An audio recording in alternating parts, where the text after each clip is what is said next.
نو زمونږ د قبر ډکولم داسې که نه یو بل نه چارې راکاږو پړې راکاږو یو وایي ته راکاږه بل وایي ته راکاږه هلکه په مزه راکاږه هلکه مالې راکه دله ورکه تتې واله هلکه دې ستړی شو لوی غوبل مونږ راغستی د مړي د پاسه مونږ ولاړ یو قبر داسې ډکو دا خو آدابو لحاظ وکړي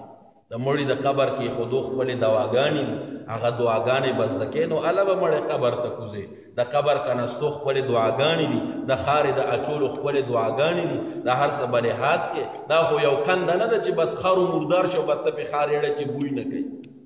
دا خو د آخرت معاملې دي ډېر د آدابو لحاظ دي نو نه زمونږ جنازه د جنازې په رنګله ده نه زمونږ قبر ډکول د قبر په رنګله دي او نه د قبر نه پس هغه ناست هم زمونږ ساجیبه غونده کي څوک په موبایل باندې خبرې کوي څوک یو بل سره خبرې کوي مولوي صاحب ګډېږي بس یو 5 منټه وایي دوا وکوي بس خلک ترې راځي مړي وارثان مخکې را روان بیا چغې شي هلکه دا کمې ګټې چې پاتې شي دا واپس وکړئ دا کټ اوچت کوي دا هلکان لکه دا بالټې ځای ته ورسو لوی غوبلي لکه چې ته د چا خټو له راغلی خټې دې وکړې بس اوس روان عمر بن عاص رضی الله تعالی عنه د مسلم شریف اوږد حدیث دی خپل زوی ته وایي حضرت عبدالله بن عمر رضی الله عنه ته چې کله وفات کېدو نو دیوال ته مخ کړ او ژړل زوی یې پې د پاسه راغی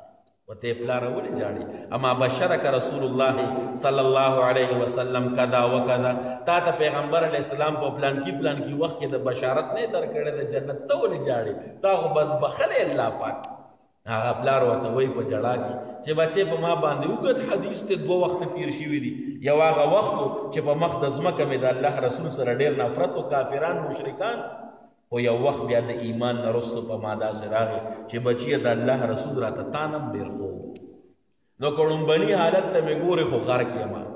او که د وروستني حالت ته نو د بخښنې امید مې د رب نشته انشاءالله بیا یې ورته وصیتونه کړي یو وصیت یې ورته دام کړی دی چې بچیه ما په قبر کې کېدې فسنو علی التراب سنا ما باندې دا خارې بچیه په مزه مزه اړو غرب مه ورکو چې دا یو ډوغل دی ډکې دا خو ډوغل نه دی یا د قبر د جنت د باغونو نه یو باغ دی یا د دوزخ د کندو نه یوه کنده ده د عالم آخرت لومبنی منزل او پوړی او څېړی ده په غرب